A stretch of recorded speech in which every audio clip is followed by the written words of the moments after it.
మనం ఎక్కడ చూసినా సరే ఏఐ వల్ల లే ఆఫ్స్ అవుతున్నాయి. అసలు ఈ లే ఆఫ్ ని తప్పించుకోవాలి అంటే ఏం చేయాలి? Avoid lay off. అసలు లే ఆఫ్ నుంచి ఎస్కేప్ అవ్వాలి, అసలు లే ఆఫ్ మీ దాకా రాకూడదు అంటే కొన్ని పాయింట్స్ మనం డిస్కస్ చేద్దాం. సో ఈ మధ్య మనం రెపిటేటివ్ గా చూస్తున్నాం, మనం చాలా కంపెనీస్ లే ఆఫ్ చేస్తున్నాయి, ఏఐ వల్ల జాబ్స్ పోతున్నాయి అని చెప్పి. సో ఈ లే ఆఫ్ జోన్లోకి వెళ్ళకూడదు, మీరు అసలు లే ఆఫ్ మీ దాకా రాకూడదు అంటే ఏం చేయాలి? దీనికి చాలా మెథడ్స్ ఉన్నాయి, కొన్ని ఈ వీడియోలో డిస్కస్ చేద్దాం. ఒకటి, మ్యాక్సిమం బిల్లబుల్ ప్రాజెక్ట్స్లో ఉండేలాగా చూసుకోండి.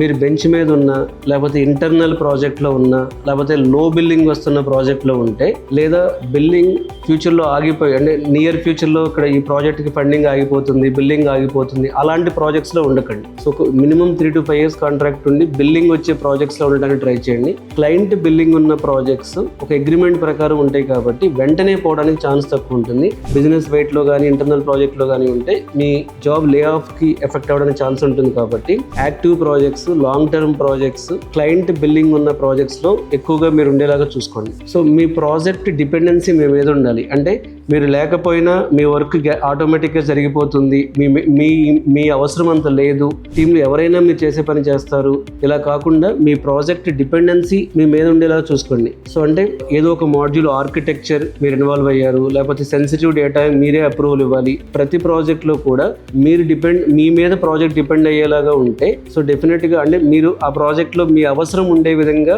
ఆ క్లయింట్కైనా, క్లయింట్ టీమ్కైనా, మీ మేనేజ్మెంట్, మీ ప్రాజెక్ట్ మేనేజర్స్కైనా ఆ విషయం అర్థమయ్యేలాగా మీరే ప్రాజెక్ట్లో కీ రోల్ అయి ఉండాలి. అలాంటి అవకాశాలు మీరు క్రియేట్ చేసుకోండి. ఏఐ కోడింగ్ టూల్స్ వాడండి. 10x డెవలపర్గా ఉండండి. AI will not replace coders, but A కోడర్ using AI will replace. So ఇది ఇప్పుడు రియాలిటీ. ఇది గిట్హబ్, కోపైలట్, కర్సర్ లేదా చాట్ జీపీటీ, క్లాడ్ ఇవన్నీ వాడి కోడింగ్ స్పీడ్ని, బగ్ ఫిక్సింగ్ని 3 times ఫాస్టర్ చేసుకోండి. తక్కువ టైంలో ఎక్కువ టాస్క్లు క్లోజ్ చేసే డెవలపర్స్ని ఏ కంపెనీ వదులుకోదు. కాబట్టి సో ఒకప్పుడు మీరు 1x డెవలపర్గా ఉన్నా సరే, ఇప్పుడు 3 to 5x డెవలపర్గా ఉంటేనే మీరు ఫ్యూచర్లో సస్టైన్ అవ్వగలుగుతారు. ఇంకా స్టిల్ ఓల్డ్ మెథడ్స్లోనే బగ్ ఫిక్సింగ్ చేస్తాను, ఓల్డ్ మెథడ్స్లోనే డీబగ్గింగ్ చేస్తాను, ఓల్డ్ మెథడ్స్లోనే కోడ్ డిప్లాయ్మెంట్ చేస్తాను, ఓల్డ్ మెథడ్స్లోనే కోడ్ డెవలప్ చేస్తాను, ఓల్డ్ మెథడ్స్లోనే కోడ్ టెస్ట్ చేస్తాను అనుకుంటే మీరు లే ఆఫ్లోకి వెళ్ళొచ్చు. సో ఒక 10x రేంజ్లో మీ ప్రొడక్టివిటీని మీరు చూపించగలగాలి బై యూజింగ్ ఏఐ టూల్స్. ఎవరు టచ్ చేయని కష్టమైన పనులు తీసుకోండి. అంటే లెగసీ కోడ్ని మెయింటైన్ చేయటం, ఎవరికి అర్థం కాని కాంప్లెక్స్ పైప్ లైన్స్ని బిల్డ్ చేయగలగటం, అలాగే ఎవరికి అర్థం కాని కాంప్లెక్స్ బగ్ ఫిక్సింగ్ చేయగలగటం, CI/CD పైప్ లైన్స్ని డీబగ్ చేయగలగటం, ఇలా చాలా మంది ఇష్టపడరు అలాంటి పనులు. కానీ మీరు ఎప్పుడైతే ఒక ప్రాజెక్ట్లో ఉన్న కాంప్లెక్స్ వర్క్, అంటే ఎవరు టచ్ చేయని కష్టమైన పనులు మీరు చేస్తారో, ఆ ఎక్స్ట్రా రెస్పాన్సిబిలిటీని మీరు తీసుకుంటారో, టీంలో మీకు ఎక్కువ వెయిటేజ్ ఉంటుంది. సో లే ఆఫ్ జోన్లోకి మీరు రాకుండా ఉండడానికి ఛాన్సెస్ ఎక్కువ ఉంటాయి.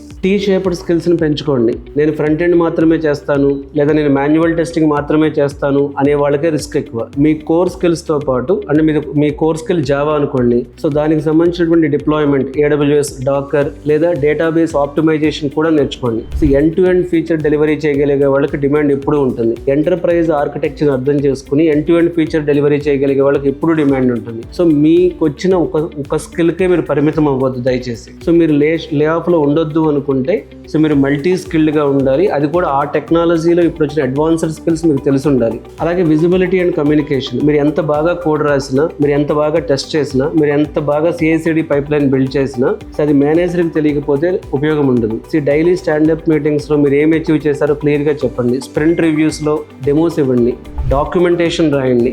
మీరు సైలెంట్గా పనిచేసే కంటే కూడా, సో మీరు టీమ్ని, మీరు ఇండివిజువల్ కాంట్రిబ్యూటర్ గాను ఎఫిషియెంట్గా పనిచేయగలరు, టీమ్ని డ్రైవ్ చేయగలరు అనే ఇంప్రెషన్ కూడా చాలా ఇంపార్టెంట్. అలాగే కొత్త టెక్నాలజీ వైపు ట్రాన్సిషన్ అవ్వండి. ప్రస్తుతం మీరు పనిచేస్తున్న ప్రాజెక్ట్లోనే ఉంటూ కంపెనీలో కొత్తగా వస్తున్న టెక్నాలజీస్ మీద దృష్టి పెట్టండి. Artificial intelligence, machine learning, deep learning, data science, cyber security, data engineering, cloud computing, quantum computing, ఇలా వీటి ఇంటిగ్రేషన్స్ కూడా చాలా ప్రాజెక్ట్స్ వస్తున్నాయి. సో మీరు అప్ స్కిల్లింగ్ అనేది కంటిన్యూస్ ప్రాసెస్. నేను ప్రతిసారి నేర్చుకోలేను, లేకపోతే కొత్త విషయాలు నా వల్ల కాదు, నిజంగా ఏజెంటిక్ ఇలాంటి వాటిలోకి మీరు వెళ్ళగలమా, ఇలా వదిలేయండి. ఇవన్నీ ఈజీనే ఇప్పుడు. సో మీరు కొత్త విషయాల్లోకి కంటిన్యూస్ లెర్నింగ్ చేయడం మీద మాత్రమే ఫోకస్ చేయండి. లే ఆఫ్ని తప్పించుకోవాలంటే చాలా important thing continuous learning. Continuous learning చేయగలిగే వాళ్ళు ఖచ్చితంగా లే ఆఫ్ తప్పించుకోగలరు. ఉదాహరణ చెప్తాను. మీ కెరీర్ మాన్యువల్ టెస్టింగ్లో స్టార్ట్ చేశారు, ఆటోమేషన్ టెస్టింగ్ అప్స్కిల్ అయ్యారు, API టెస్టింగ్ అప్స్కిల్ అయ్యారు, API testing using automation upskill అయ్యారు, రోబోటిక్ ప్రాసెస్ ఆటోమేషన్లోకి వెళ్ళగలిగారు, ఇప్పుడు AI టెస్టింగ్ చేస్తున్నారు. ఇట్లా అప్స్కిల్లింగ్ అయ్యే వాళ్ళ కెరీర్ ఎప్పుడు సేఫ్గానే ఉంటుంది.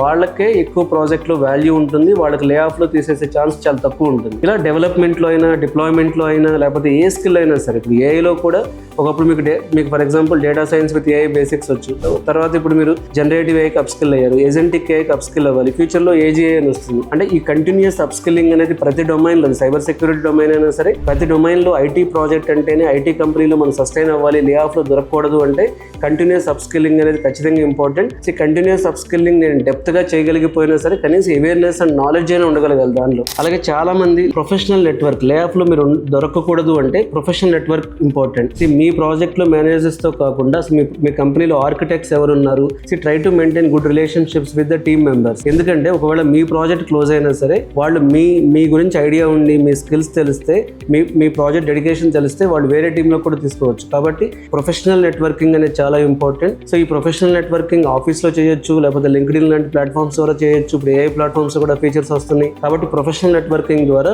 మీ కెరీర్ సెక్యూరిటీని మీరు పెంచుకోవచ్చు. లే ఆఫ్ నుంచి కొంచెం లే ఆఫ్ ఇంపాక్ట్ మీ మీద పడకుండా చూసుకోవచ్చు. ఫైనల్గా నేను చెప్పగలిగింది ఏంటంటే, ఒక స్కిల్ కాదు, 2 to 3 మల్టీ స్కిల్డ్ మాస్టర్ లాగా మీరు అవ్వండి. ఇప్పుడు డెవలప్మెంట్, కమ్యూనికేషన్, ప్రాజెక్ట్ మేనేజ్మెంట్ ఇలాగానే మీరు ఉంటే సో డెఫినెట్గా మిమ్మల్ని మీరు లే ఆఫ్ జోన్లోకి వెళ్ళరు. అండ్ ఇంకొక విషయం, లే ఆఫ్ అనేది గేమ్ ఓవర్ కాదు, it's a next level. So lay off అని ఎప్పుడు ఒకవేళ మీరు పొరపాటున లే ఆఫ్ జోన్లోకి వస్తే దాన్ని నెక్స్ట్ లెవెల్ ఆపర్చునిటీగా చూడండి. అక్కడ మీరు ఏం మిస్ చేశారు, మిగతా వాళ్ళని లే ఆఫ్ చేయకుండా మిమ్మల్ని మాత్రమే ఎందుకు లే ఆఫ్ చేశారు? ఇప్పుడు కంపెనీలు క్లోజ్ చేయట్లేదు కదా, కొంతమంది లే ఆఫ్లో ఉంటున్నారు, కొంతమంది ఉండట్లేదు. సో ఎందుకు వాళ్ళు లే ఆఫ్లో ఉన్నారు? ఆ లే ఆఫ్లో ఉండడానికి కారణాలు అనాలిసిస్ చేసుకోవడం. అంటే ఆ ప్రాజెక్ట్ బిల్లింగ్ అయిపోయిందా, అదే మీ స్కిల్స్ అవుట్డేటెడ్ అయినాయా, లేకపోతే మీ కమ్యూనికేషన్ ఎక్స్పోజర్ సరిగా లేదా, అక్కడ అదే పెర్ఫార్మెన్స్ అప్రైజల్లో మీరు చివరి లేయర్లో వచ్చారా, లేకపోతే ఎందుకు మిస్టేక్ జరిగింది, సో ఎందుకు మీకు క్లయింట్ నుంచి మంచి ఫీడ్బ్యాక్ రాలేదు, మీ మేనేజ్మెంట్ నుంచి మంచి ఫీడ్బ్యాక్ లేదు, మీ పీర్ ఫీడ్బ్యాక్ మంచిగా లేదు, లేదా మీ స్కిల్స్ ఎందుకు అవుట్డేటెడ్ అయినాయి. సో ఇలాంటి విషయాల మీద కానీ మీరు ఫోకస్ చేస్తే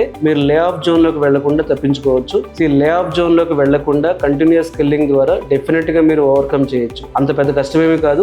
ఏఐ వల్ల జాబులు లే ఆఫ్ అవుతున్నాయి, కొత్త అవకాశాలు కూడా క్రియేట్ అవుతున్నాయి. ఆ కొత్త అవకాశాల మీద మనం ఫోకస్ చేయడం ఇంపార్టెంట్. ఉదాహరణకు ఇవాళ పేపర్లోనే వచ్చింది, చైనా ఏం చేసిందంటే ఏఐ నిపుణులు దేశం దాటకుండా బ్యాన్ చేసింది. అంటే ఆ దేశానికి ఏఐ నిపుణుల అవసరం అవుతుంది. ఇవాళ వచ్చిన న్యూస్ ఇది. అంటే దీని మీనింగ్ ఏంటి అంటే, కొన్ని స్కిల్స్కి ఏమో డిమాండ్ బాగా ఉంది, కొన్ని స్కిల్స్కి ఏమో డిమాండ్ లేదు. మరి మీరు ఈ స్కిల్ ఎందుకు పట్టుకు కూర్చోవాలి? మీరు ఎప్పటికీ మీరు టెస్టర్గానే ఎందుకు ఉండాలి? ఎప్పటికీ మీరు ఓన్లీ ఫుల్ స్టాక్ డెవలపర్గానే ఎందుకు ఉండాలి? ఇప్పుడు వస్తున్న స్కిల్స్కి ఎందుకు అప్గ్రేడ్ అవ్వకూడదు? మీకు వచ్చి ఆ స్కిల్ మీకు బాగా వచ్చు, మీరు వదలలేకపోతున్నారు, కానీ ఎందుకు అప్గ్రేడ్ అవ్వకూడదు? సో అలాగే ఇంకొక ఎగ్జాంపుల్ చెప్తాను. ఇప్పుడు సామ్సంగ్ చిప్ డిజైన్లో వర్క్ చేసే ఎంప్లాయీస్కి కోట్ల రూపాయల బోనస్ ఇచ్చింది. ఎందుకంత బోనస్ ఇచ్చిందంటే ఆ స్కిల్కి డిమాండ్ ఉంది. సో మనం డిమాండ్ ఉన్న స్కిల్స్ వైపు వెళ్ళాలి, దాని ప్రకారం మనం మార్చుకుంటూ ఉండాలి. సో ఇలా లే ఆఫ్ నుంచి ఈజీగా అవాయిడ్ చేయొచ్చు.